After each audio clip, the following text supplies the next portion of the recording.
This conference will now be recorded.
Hi everyone, my name is Mathur Behal. I'd like to welcome everyone who's dialed this morning, well, based on where you are dialing from, to the F110 webinar. So thanks for joining in. We'll just start very shortly.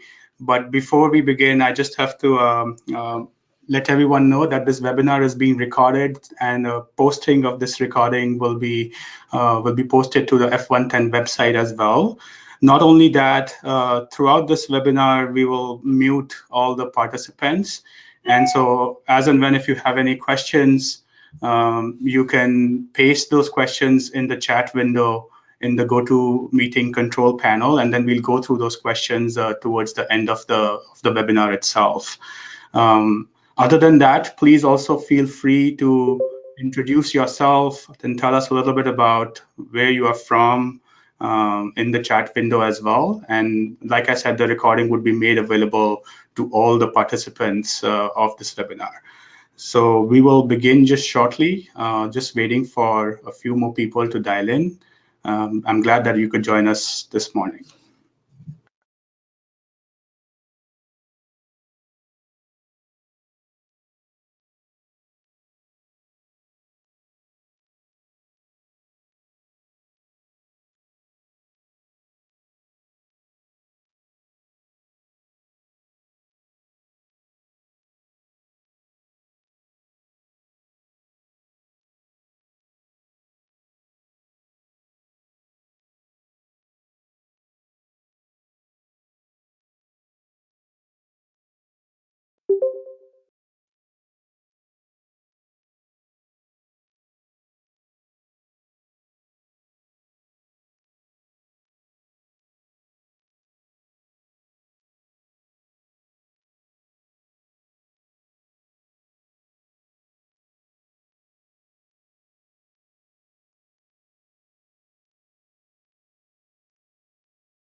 All right, so we'll get started here. Once again, I'd like to, on the behalf of the entire F110 organization team, welcome everyone who's on this webinar today.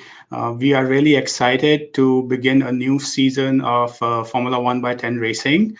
You know, as the slide says, it's 110 the scale and 10 times the fun.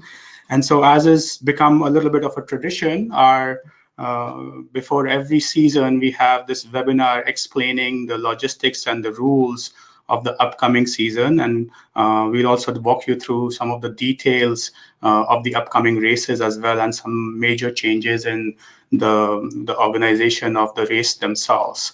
So for the first time this year, we will also have head-to-head racing, but you'll hear more about that later. So I am Madhur Behal. I'm an assistant professor at University of Virginia. I'm one of the organizers of F110. I'm also the race director of F110. And today I'm joined by Matthew Kelly from University of Pennsylvania, who's also one of the lead organizers of the F110 effort. So we'll get started with the webinar. Matt, you could advance to the next slide. So I'm very pleased to announce, and all of you may already know, that our next race is going to be in a little over a month from now in Montreal, co-located with the Cyber Physical Systems 2019 conference held from April 15 to April 18. And so we are very glad to announce that we have once again, building on our success from last year's CPS Week, also co-located the fourth iteration of the F110 competition at that conference. F110, as you may all know, is all about building the community of researchers who are interested in various aspects of perception, planning, control, and verification for autonomous vehicles. And so we have always received a lot of participation and excitement from the CPS community, and therefore we continue our collaboration with them this year as well. So the race will take place in April. Yeah, Matt, you can go to the next slide again. So this is just a glimpse of the core organization of F110. This is a large effort, and although there's a few selected organizers from University of Pennsylvania and University of Modena in Italy, and together with University of Virginia, we've arranged the past 3 races, starting from the first ever race in Pittsburgh in 2016, followed by a very successful and historic race at CPS Week 2018 last year in Porto. Maybe some of you who are on the call also participated in that race. And then we had our third race in the fall of 2018, co-located with Embedded Systems Week, another big community that we are part of, which was held in Torino, literally in the backyard of Ferrari F1, right? So it's 1/10 the scale, but we are already sort of honing on the territory of real F1 teams as well. So all of this is also made possible by the participant themselves, and much of the mentality of the competition is it's very open source and community driven. So all the teams, they share their code, they share their algorithms. We invite them to give webinars, and that's how the battle of algorithms, or the baseline of the competition, keeps increasing. So I want to specifically call out Matthew O'Kelly from Penn, who's a PhD student, Paolo from Modena Unimore, and Varundev Sukhil from UVA, who have been very instrumental in organizing and putting together these open source materials for teams to build their cars on and also learn how to race.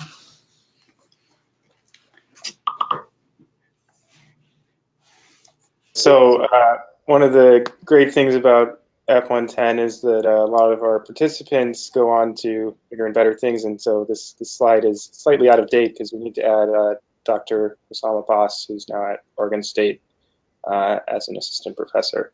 So a lot of people have been involved in making this competition successful and work, and we hope that the materials that we produce online are useful in getting more teams through the door. It looks like it could be a pretty healthy number this time. So I'll take over from Madhur for a moment. Obviously today, Friday, March 1st, we're having this webinar. It's going to take about an hour. Everything here is being recorded, and you'll be able to see it on our website shortly. So I'll add, unlike previous years, we're not going to do 2 webinars. Instead, we're going to hold office hours on Saturday mornings.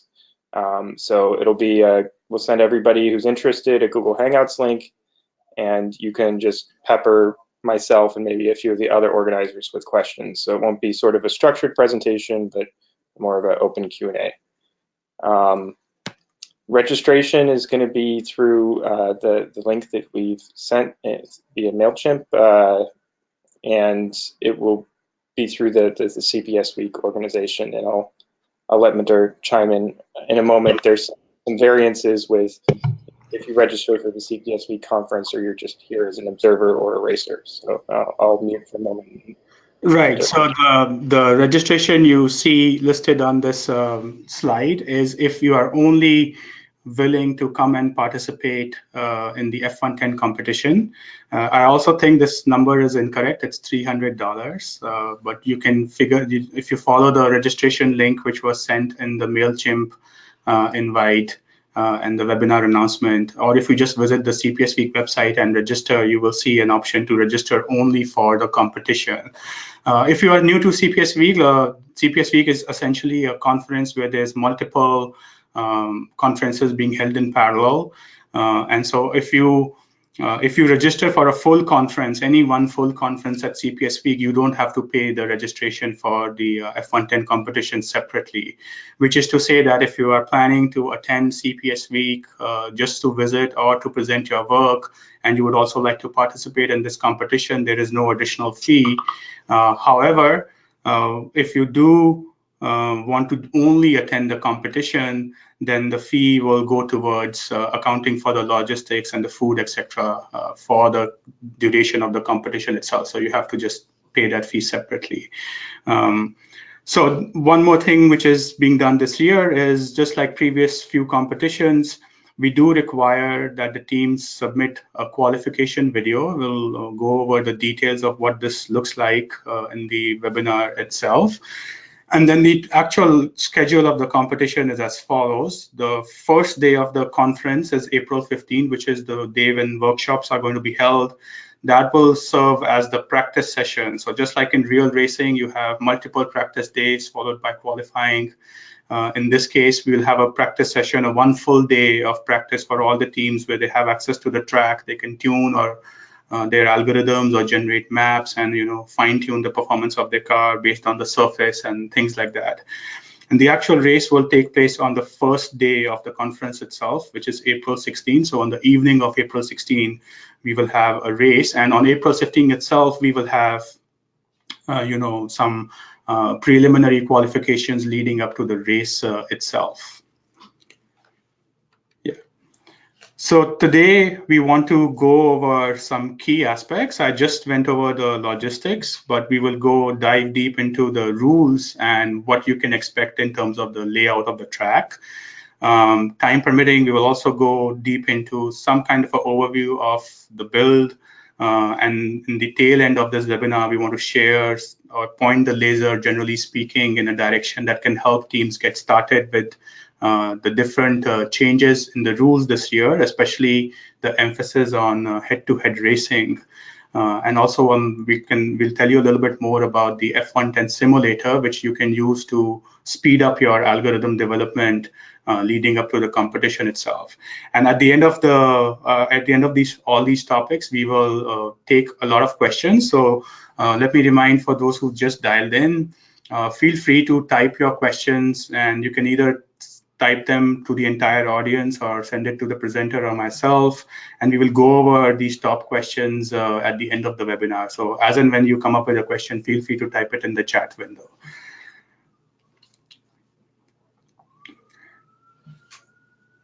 Yeah, so F110 has, just to give you a little bit of a context before we jump into the rules themselves, F110 has the following goals. It is a research platform which is being used by more than 24 universities all over the world to learn the principles of perception planning control and to sort of push the limits of how fast you can do autonomy at the limits of its controllability and perception in some sense. And so what we have done over the last 4 years is made it very easy for anyone to learn how to build, drive, and race this 110 scale autonomous car. And so your one-stop shop, or the number one resource where you can go and check this out, is the f110.org website, which is a screen grab of that website is being shown here. So if you go to that website, you will find very detailed documentations and links on how you build this car, along with detailed videos and step-by-step instructions on what to order, how to put it together. This is a conglomeration of off-the-shelf parts versus some IKEA-like instructions which are walking you through every step of how do you build this car. So it may look intimidating if you haven't built this car already, but I guarantee you it's a very detailed and illustrative build instructions, and you can finish building the car in a matter of a couple of hours. We also have a very active community of people who post questions, and we have a bunch of tutorials to get you started on the software side. So, literally, if you have no experience using ROS, you can just follow these instructional videos. Many of these videos are very condensed and specific to the competition itself, but our organizing universities like Oregon State, University of Pennsylvania, and UVA, we have also started building full semester worth course materials, which will be made open source as well to even broaden this community further. So you see the screenshot of the website. This is from last year when we were organizing the race in Italy. And we have a very active community in F110. So whenever you have any kind of a doubt on getting the car to work or questions about an algorithm or logistics, if you post it on the forum, chances are someone from the org team or from the community itself will reply within 24 hours to your question. So just to give you an idea of the growth of this F110 competition, here are some videos you see on the bottom right, which are like the qualification videos teams have sent us in the past. And so on the top right, you see assortment of some subset of the universities who have either previously participated in the competition or built a car for their research. And once again, this is only probably maybe one third or 1/4 of the total F110 community. So the idea would be that we put out this call for the competition. We lay down the rules and guidelines, and teams which have already built the cars or are in the process of building the cars can follow our open source instructions and lectures online and easily make progress to a state that they can send us these qualification videos. So, like I said earlier, we had several competitions in the past. We at the very beginning, we started from racing inside corridors at Carnegie Mellon. It was the first ever F110 race. But now this competition has grown both in scale and the sort of the venues where it is held. So to give you an example, in 2018 in Porto, this competition was held in one of very historical palace in the middle of Porto. And so we had a very interesting track layout. In ES Week in Torino in 2018, our track was almost 100 meters in length. And so we continue to expand both the organization aspects and the location and the community, which are becoming increasingly a part of this competition. So at the very highest level, the philosophy of the competition is the following. This is a battle of algorithms, right? So all teams have similar hardware. This is not a competition where it's a competition about who can buy the most expensive motor or improve their chassis mechanically in some sense. We do realize that 110 scale racing is a very active community on its own, and people have looked into ways of squeezing the last speed from their manual 110 scale cars. But that's not really the spirit of the F110 competition. We emphasize a lot on algorithms. Can you actually outsmart your opponents and outsmart other teams and drivers and put down a fast lap? So one big change this year from previous years is that earlier we always used to run time trial races, where the idea is that there's only one car at a time. But this year, we will really delve deep into the battle of algorithms and enable head-to-head racing for the first time. So this is just to give you some context. The very first time we had a competition, this is where F110 started, racing in corridors, down to racing in much bigger corridors, and now racing at full-scale conferences in cyber physical system, embedded system, and robotics. So yeah, so if you go to the next slide, Matt. This is just the layout of the floor plan of the CPS Week venue. And on the bottom left, where you see the cursor, the mouse being held, this is going to be the room where the F110 track will be laid down. And also shown on this map is, on this floor plan is room 214, which would be like a paddock area for all the teams, right? So teams have, we understand there's a lot of hardware and you are charging your batteries and working on the hardware, so you can't always be on the track at all times. Therefore, there's a dedicated room for all the teams to even sort of leave their stuff without worrying about if if it's safely kept or not. So we are working on making sure you have all the power requirements and internet access in this room as well. But Square Dorchester is a very big room, room 220, where the actual track will be laid out. So at this point, I will hand it over to Matthew Kelly, who will walk you through details of what you can expect on the track. Also point out that this year, I think the track will be carpeted. So Matt can elaborate on that as well and also walk you through the rules. So Matt, please go ahead. Thanks, Peter. Yeah, so I think we have a nice large room. It's about 20 by 20 meters. We should be able to fit a pretty interesting track in it. I think it's important for everybody on the webinar to hear now that the room appears to have carpet, which means we are somewhat concerned about the cars damaging the carpet.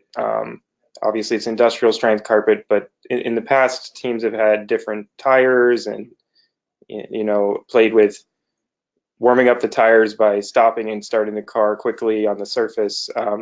This is not going to be allowed this year. So if your car appears to be damaging the carpet, probably we will have to stop your car from running. So just be aware of that. And we'll get in more depth shortly about why you might actually be able to have different tires this year. So get there in a moment. So the track will be constructed in a similar way that they have been in the past. It should be wide enough for approximately 3 to 4 cars.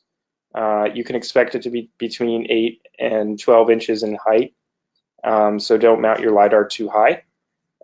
It'll probably be a mix of some cardboard walls and plastic ducts. So I don't know if anybody who is on this webinar has participated in the competitions with us in the past, but we use these flex ducts because they're easy to travel with, and we can sort of pop up a racetrack in any room, but you can expect to see them again.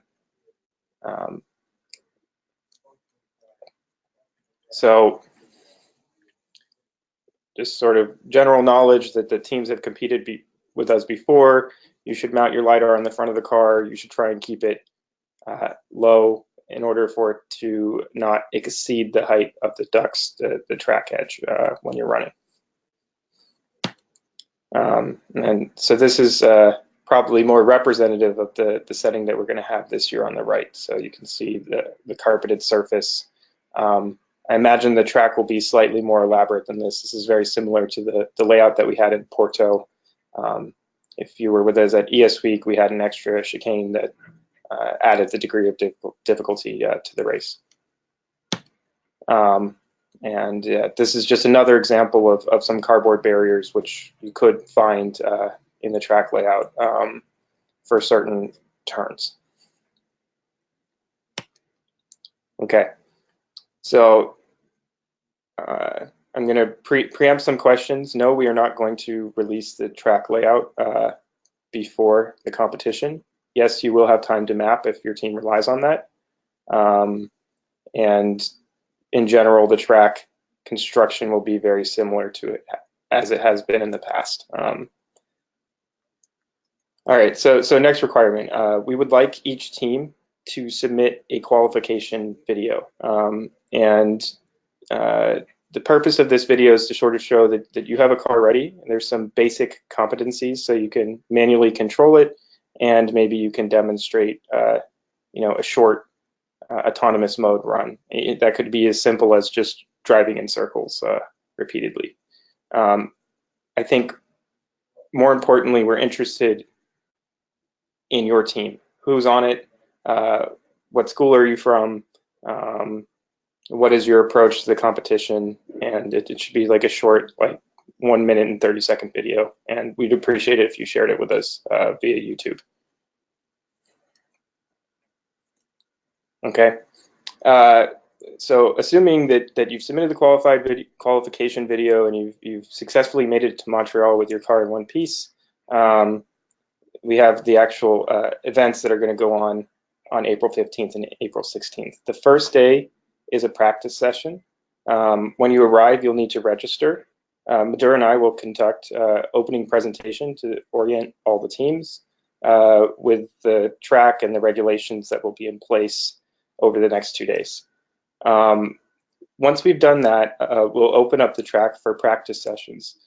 What we've been doing is we have a sort of board with a round robin approach where teams can sign up for 5 to 10 minute slots.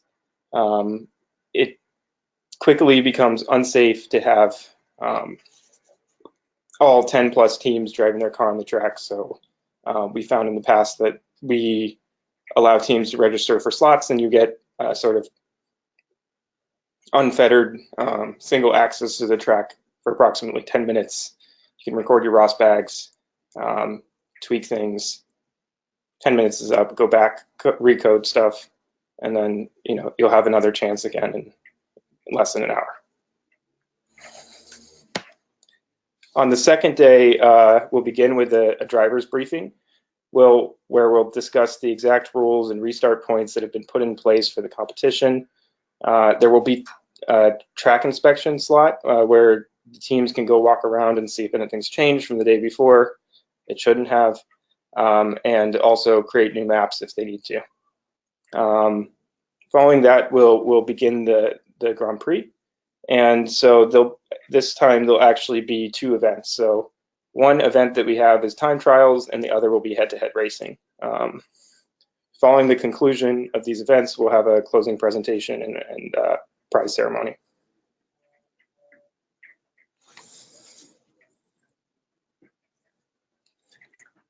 Okay, so there are some new rules this year, which I'll go over. As before, we are promoting this as the 1/10 scale racing, so please bring a 1/10 scale chassis at the very least. A lot of teams are using LiPo batteries. Please use standard battery pack connectors and practice good safety with these batteries. They are dangerous. We also request that you have easy access to the radio receiver on your car and the ESC. So if something does go wrong and we need to disconnect everything, it's possible. So yeah, just try and deal with the batteries and the stop situation safely. Okay, so this is the big change in the rules. In the past, we have received many questions about variations on the cars. And in the spirit of the competition, we would like it to be this battle of algorithms where similar vehicles compete and are differentiated based on the quality of the software running on them. In order to accommodate, every team's budget and small variations that they might have based on, some research work or whatever's just lying around their lab, we've created 2 classes. So the first class is the restricted class, and the primary ingredient here is that you start with the Traxxas 1/10 scale rally platform and use only sensors or motors that are no more performant than the example build. So if you deviate from this Traxxas platform, that's fine, but you will be in the open class more or less automatically. So if there's sort of questions about am I restricted or am I open, almost certainly us as the organizers are just going to place your vehicle in the open class. And that's because the open class has very few regulations. So basically your vehicle needs to be within 10% of the size of the Traxxas platform. It needs to be electric, so no nitro motors because we're running inside. And during the race, you can't send any remote commands, just like in the restricted class, but I just want to make it clear. Other than that, it's pretty much open season. You want to run an FPGA, you want to run a different LiDAR, it's all okay.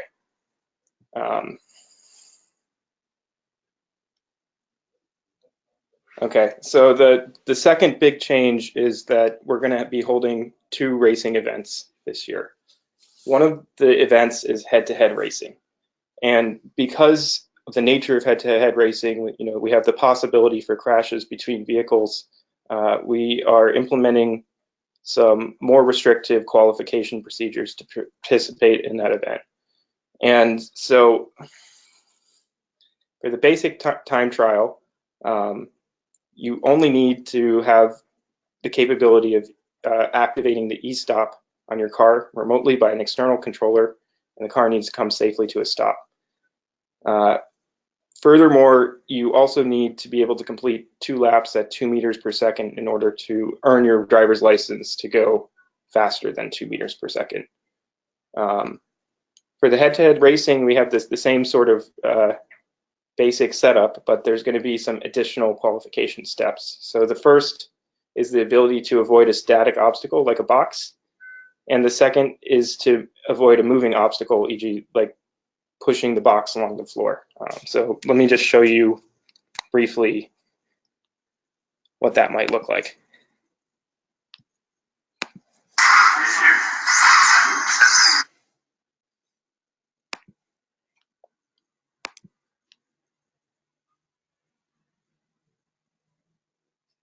Okay, so basically we're going to put some boxes in the track that weren't there before, and your car needs to avoid them. If you can successfully do that, then we're going to slide the boxes around in front of your car, and your car needs to make an attempt to avoid them. All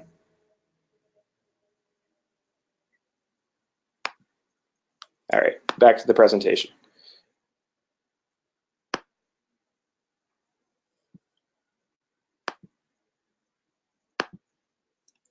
So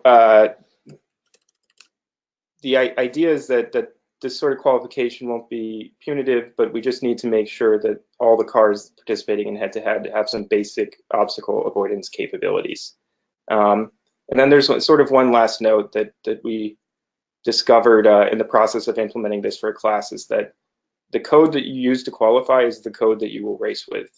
You can't qualify based on the 2 meter per second sort of 2 clean laps metric with pure pursuit and then switch to a neural network that you're going to drive at 8 meters per second. So if you want to use a particular strategy, you need to perform qualification with that strategy. This is not this saying that you can't tune the parameters of the code, but it's saying if you have like a wholesale change in your algorithm, that wouldn't be very acceptable. Okay. Here's some more rules that have more or less always been in place, but primarily now apply to the restricted class. So your car must be completely self-contained. You can't tether it. There's no remote commands that you can send during the race other than the emergency stop. In terms of compute, NVIDIA Jetson TK1, TX1, TX2, Raspberry Pi, all these things are fine. LiDAR, we recommend the Hokuyu LiDAR, the 10LX version. 4LX is also acceptable. Depending on your approach, it may work for you, it may not. Depth cameras like the Z, Structure.io, Asus XT9 Pro, those are allowed. Binocular cameras are allowed. IMUs are allowed. Wheel encoders are allowed. VESC is allowed. There's a very detailed reference build in our new reference manual, in which you can see sort of the exact setup that we're running at Penn. And yeah, it's quite capable. So hopefully that this is very unrestrictive to teams that are interested in driving with us. Okay, so we have several timing systems. One of them that we've used in the past is this iLap timing system. We would need to plug it into a free port on your ESC. Given the fact that a lot of teams have different ESCs now, people using the VESC and so on and so forth, we've also been using this vision-based lap tracker. So it's basically an iPad, and it seems to work fine. For the time trials, the first heat will be 15 minutes per team. You need to complete as many laps as possible. You have 5 minutes of setup time and a max of 4 restarts per lap.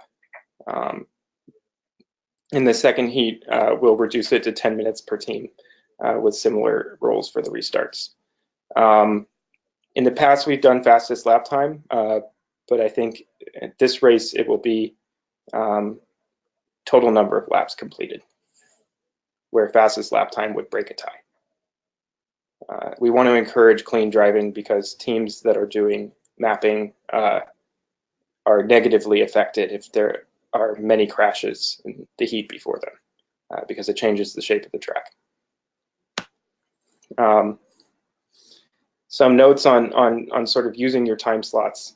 When your time slot starts, whether or not your car is ready, the clock begins. It's never going to stop during the heat, and it will be the case that the timing system for the lap doesn't engage until you cross the finish start line for the first time. So you can get a bit of a running start if you need to localize your vehicle.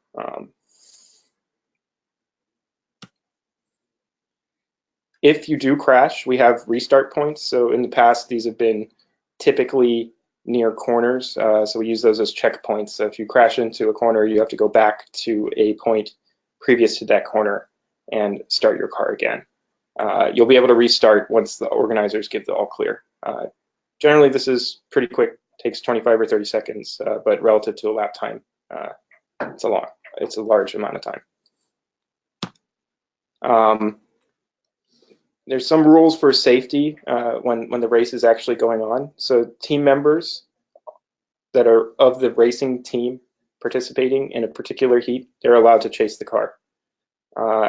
They can be on the track during the run in order to replace the car at a checkpoint should it crash.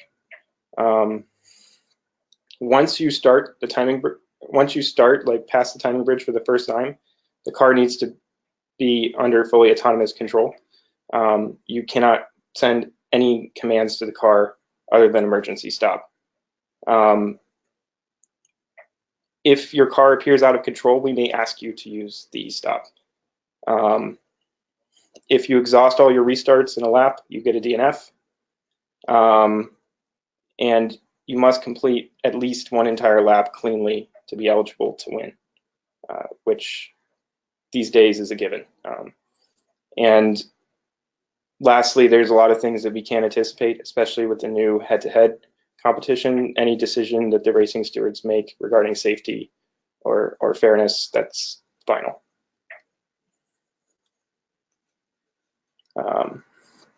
So again, in the time attack version of this, you can restart from these predefined restart positions. They're generally before the tight corners. We do not stop the clock while you do this. It's pretty simple. Okay, the head-to-head racing is going to be a little more interesting. So these will be 2 cars at a time only. We're planning to do it round robin style, so we'll have a pool of eligible teams. Every team will race the other team, and each round between 2 teams will have 2 starts where the grid positions of the vehicles are flipped. So we've tried this in our classroom setting, and sometimes it can be difficult to overtake. So we want to at least give each team a chance to start first and see if they can maintain their position at least. If there's a collision between the 2 cars, determination of the fault will be at the sole discretion of the racing stewards. If it appears that one car is driving unsafely, we reserve the right to end the race. And certainly we understand that these cars are expensive, and we don't want anybody's sensors or lidars to be damaged. That's the general gist of why we may end a race. We may adjust the format depending on how many vehicles qualify, but assuming that there's 4 to 5 teams, I think it will stick like this. We will also require that you fit a rear plate to each vehicle. This is to make sure that anybody's planar lidar can actually detect the other car in the laser scan. We'll provide these.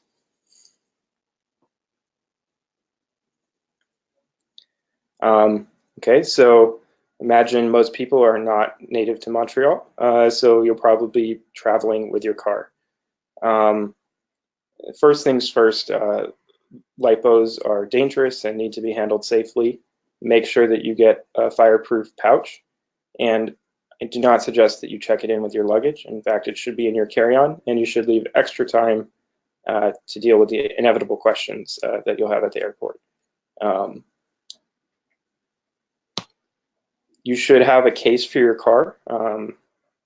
There's a case from Pelican, which I think is quite good.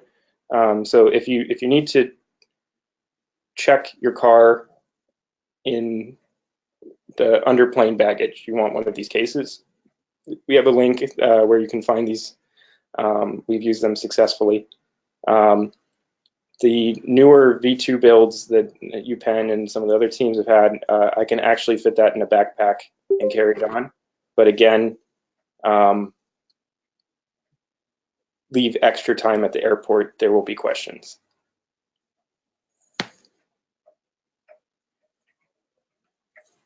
Okay, so we have one question, which I'll address shortly.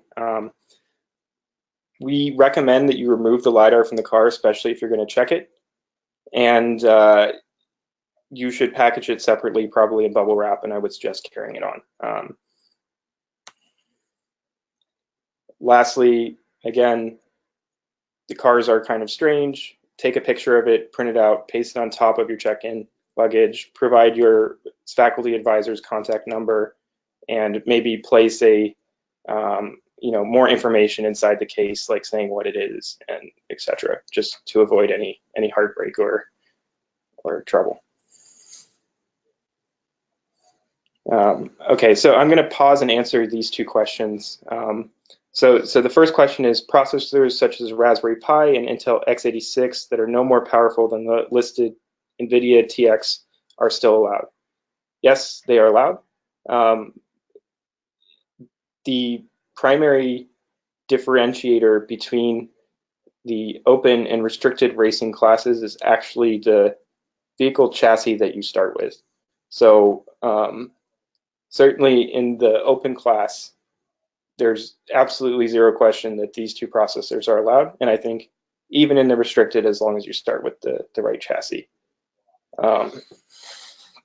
Next question, nickel metal hydride batteries, are they permitted? Yes, absolutely. With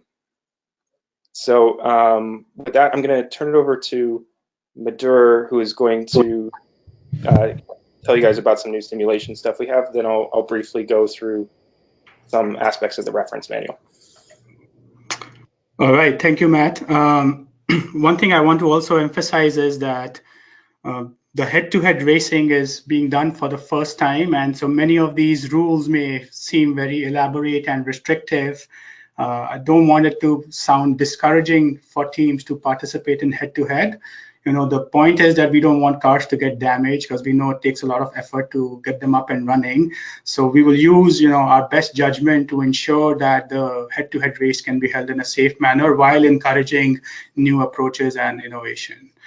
So talking about head-to-head racing, one of the things that I'm happy to announce is at University of Virginia, we've prepared a F110 driving simulator. This has been based on a lot of work done previously by MIT and Penn to flesh out details of the exact simulation of the car.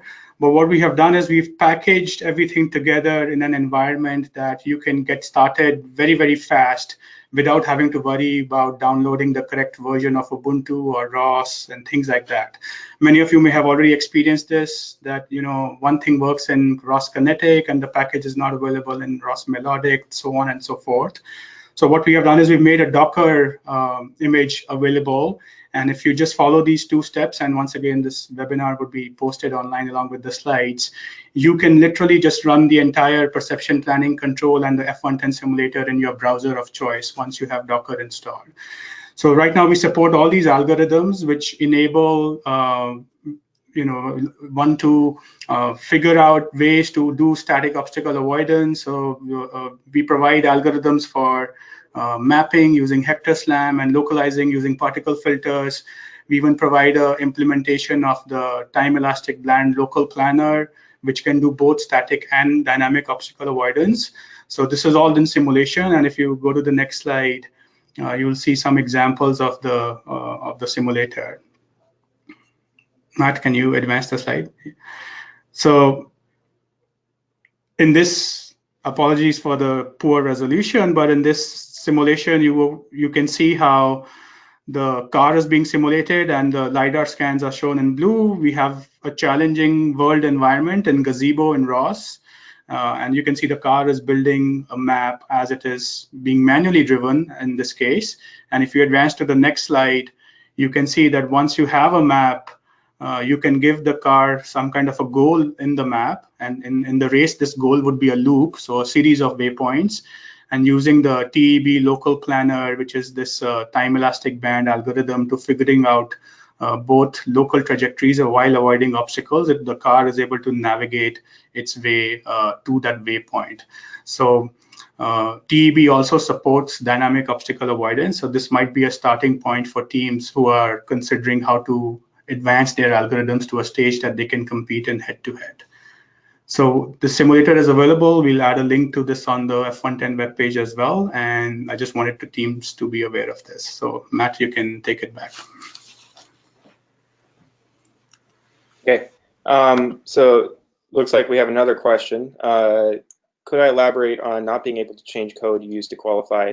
Can we not do more research and try to make a big change? Okay, so I think I explained this poorly. The most basic level of qualification is that you can drive 2 clean laps at 2 meters per second. So of course you're perfectly free to modify your code in a big way, but then you just have to do the 2 clean laps at 2 meters per second again before you get to crank up the speed. So the purpose of this is to save the track, because it's actually quite expensive, and it's a little worse for the wear after the last couple competitions. So we want basically like a gut check that all these big changes I made can still drive the car at 2 meters per second without crashing, rather than big change, keep it driving at 10 meters per second and have large crashes. So I hope that's more clear. You can absolutely change the code. Just if you do make a big change, please requalify at 2 meters per second first. So next question, is the track layout subject to change following the test day? No. And let me qualify that. So in the past, occasionally the room is vacuumed or used for other things, after we do the test day, and we have to reset up the track, and we try and make it exactly the same as before, but it might be off by a couple centimeters, in some of the corners. So in general, we'll attempt to keep the track identical for the 2 days.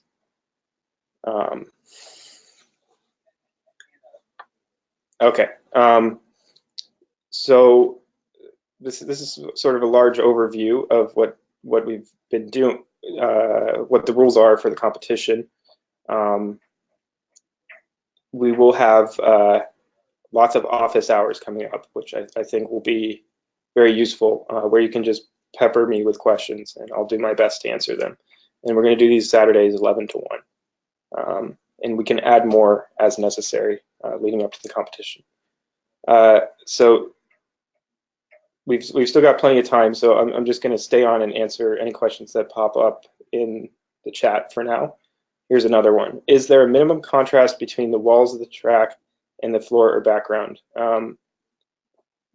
No, we have no idea, actually. Usually the track walls are white, but I don't even want to go so far as to guarantee that. It's sort of whatever you get on the day of. We've seen the carpet in the room. It looks kind of crazy multicolored, so it should look quite different than the white track walls, but we can't guarantee anything.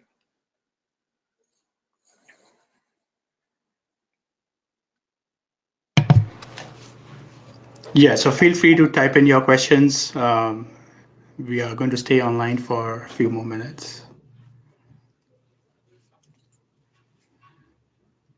So I'll answer a question that I think comes to me often via email back channel.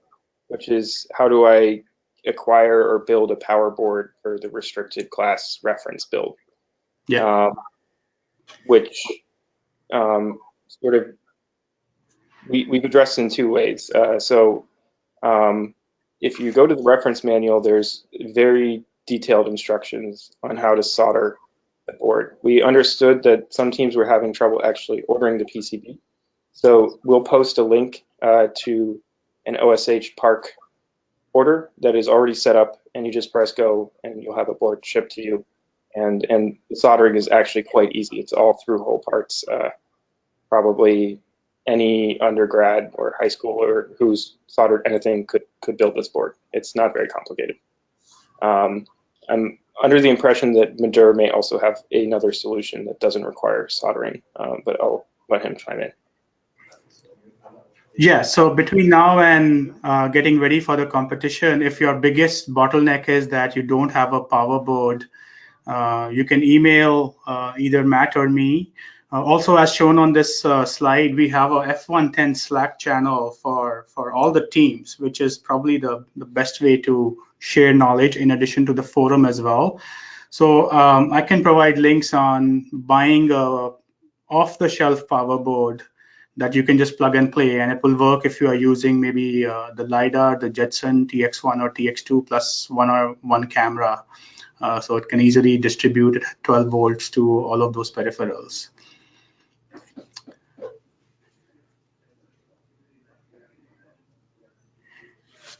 The funding assistance question, I think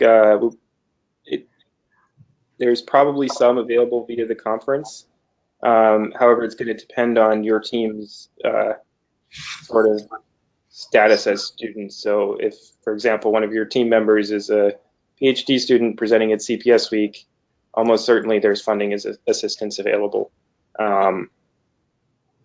But that would be largely via the conference, and I'll let Madhur chime in if he has any other thoughts on that. I would just second that. Yeah, there is some support to travel to CPS Week. And once again, the primary resource would be to go to the CPS IoT 2019 website, and there are instructions and a Google form that teams can fill out. In fact, preference is actually given to students who are not presenting but still want to attend CPS Week. So this falls under that purview quite nicely. And they also explain what is the timeline in terms of applying for this grant and when it would be announced. So do check that out if traveling to Montreal is a big bottleneck for the team.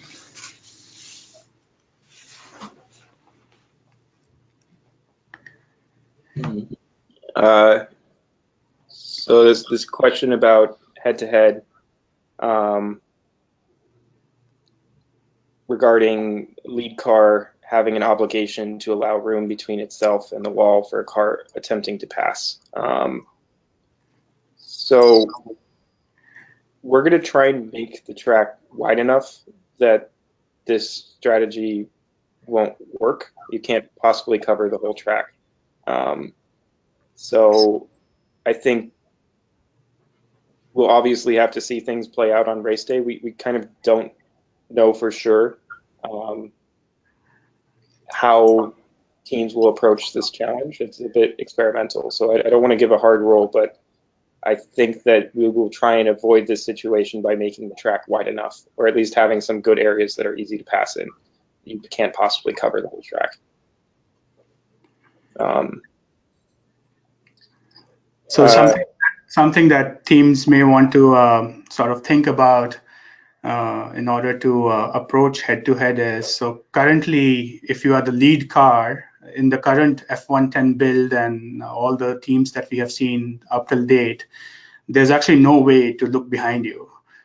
And we haven't really, we haven't seen a solution out there where teams are deploying sensors to check what is behind them and what is trying, and if the car is trying to overtake them. So therefore, it's very hard for us to come up with a rule, like Matt said, to just anticipate all these possible solutions. In fact, one of the ideas for head-to-head is we want to look at what the community comes up with, how teams innovate and are creative about such solutions. So the goal really is that this will be a learning lesson for all the teams and even for us, so that moving forward, we can even define restrictions on overtaking, just like you have restriction in real Formula One on the number of times you can block a car and weave and turning into a corner and who has the right of way. So I think, unfortunately, having all of that predefined is just going to be too restrictive for the team. So we learn from head-to-head and how it works to educate ourselves to do this in the future. I think we have another question. I think so. One small point about this is that from our experience in doing this head-to-head on a small scale, and Matt showed one of the videos from the teams that did that. Usually it's basically the car that's trying to overtake the car in front of it that tries to not completely crash into it. And then as soon as it enters the 270 degrees field of view of the leading car then will naturally try to avoid running into that other car, even if it doesn't recognize it as being a car. So there's some built-in robustness in in even your basic algorithms, as long as you do it not at 20 meters per second, obviously. But as Madhur said, this will be a learning experience for all of us.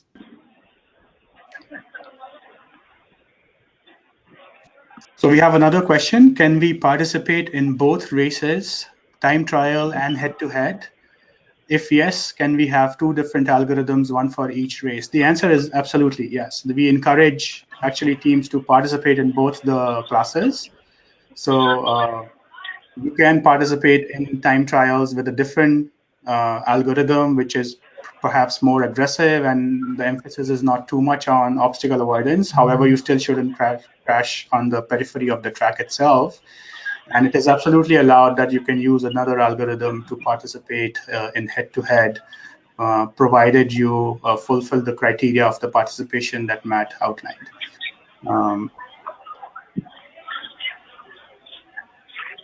So there was another question regarding e-stops. I think we're okay with doing it over Wi-Fi as long as it works reliably. You'll have to see it in person. So the criteria is that it brings the car to a stop safely and quickly. If you're confident you can do it over Wi-Fi, that's okay. In the future, I think we'd like to standardize the solution, but I'm not sure that we'll have it done in time for the race, so we don't want to put that burden on everybody.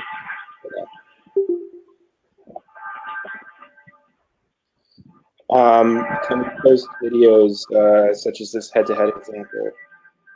Let me double check with the students who were involved in creating this, but I think yes.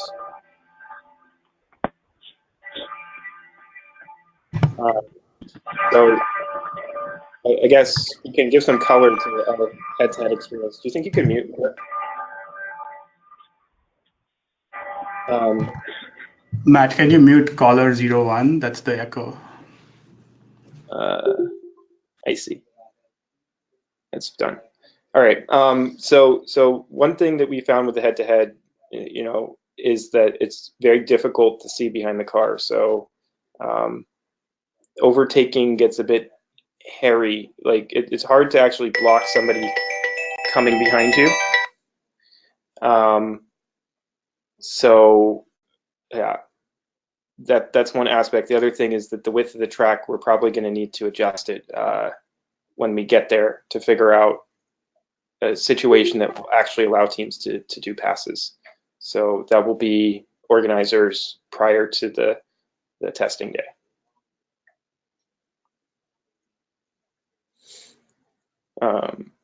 Are there any other questions? I think we have maybe up to 8 or 10 more minutes if there's anything else. Otherwise, we'll wrap up soon.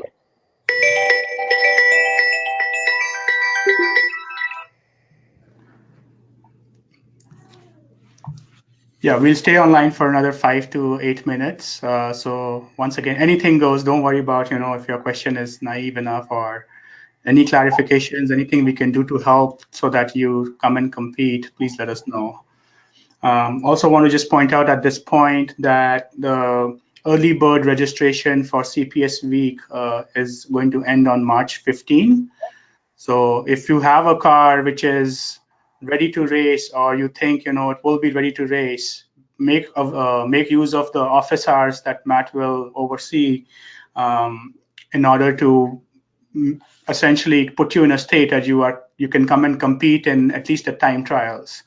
And so if I really advise you to go ahead and register for the competition itself, because it will also give us, the organizers, a good idea about how many teams to expect, and that dictates a lot of the planning which goes into the number of heats and number of time slots, and come up with a detailed agenda. Another question, can we have a offline image of the simulator? So the Docker file, the Docker image is open source and available on Docker Hub. If you just go to madhurbehel/f110, which was also shown on the slide, you can simply download using a Docker installation on any OS. And underneath the hood, it is just using some open source Git code that we have packaged together in a Gazebo track, and provided implementations of follow the gap, mapping, and local planning and localization as well. So do check out that simulator and let us know if you have any problems getting it to work. Okay, new, smaller power board. Yes, it's basically a subset of the other one. So we took off some parts that were not necessary anymore. We'll try and get instructions for that up shortly. We just got, I think, 5 of them in last week, and we've tested them, but we haven't updated the reference manual. Sorry for the delay, but all the parts are actually exactly the same. It's just a subset of them. Basically, we chopped off part of the power board that nobody's using anymore. Is the source code for the Docker image available as well? The answer is yes. It's on Docker Hub.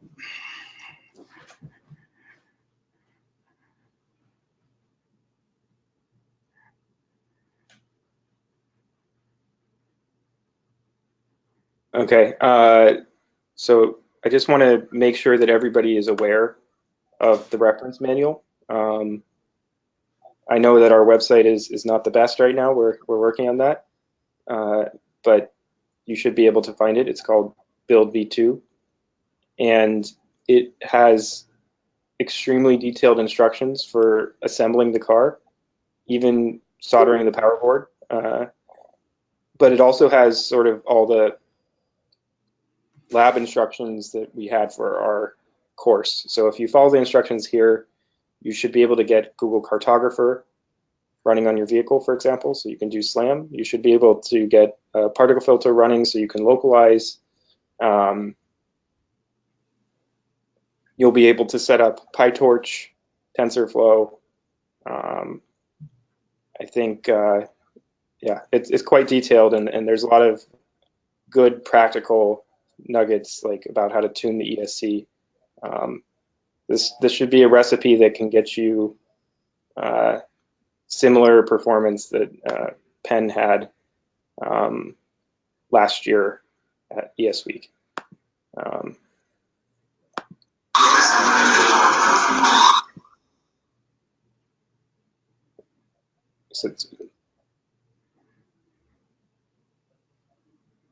So yeah, highly recommend having a look.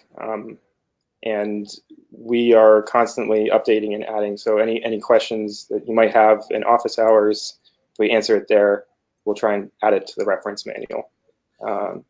It's meant to be a very step-by-step guide to getting started.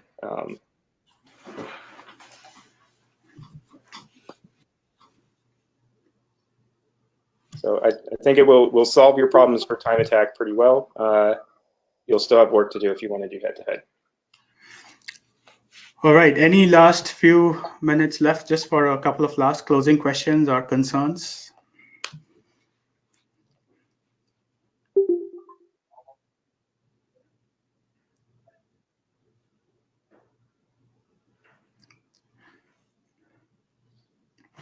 Well, if not, then I'd like to remind everyone that the recording of this webinar will be posted to the F110 race page shortly following this webinar itself.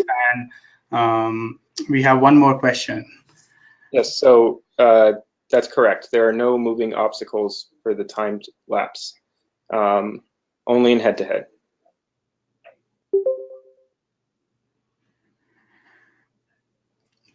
So if you haven't already, there's for two ways for us to ensure that you receive all these announcements about the webinars and the office hours and any changes in the rules or agenda for our CPS week as well. The easiest is to go and register officially for the CPS week competition on their webpage, and that way, you are definitely going to receive all the announcements.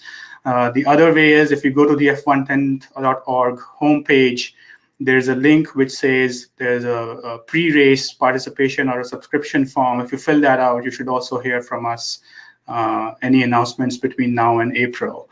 We also send out links to tutorials, and as documentations get updated, we want to keep everyone informed of that. And we also solicit feedback on all of this material. In fact, one of the ways to contribute is to make your material open source as well. So if you have algorithms for racing, for dynamic obstacle avoidance, we would not only just invite you to share your material, but also invite you to give webinars to the F110 community as well. So I think with that, we can close today's webinar. I want to thank everyone and Matt again for going through all the rules and making sure we answer all the questions of the participants. Be on the lookout of office hours listed on your screens right now, and we can go deep into any specific team-by-team problems that you are facing.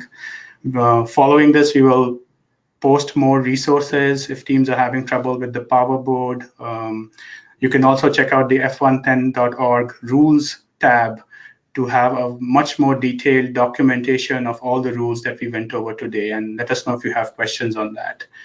So once again, I'd like to thank everyone for dialing in today, and I'll see you at CPS Week.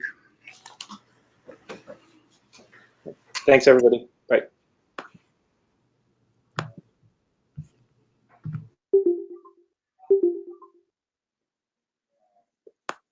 This conference will now be recorded.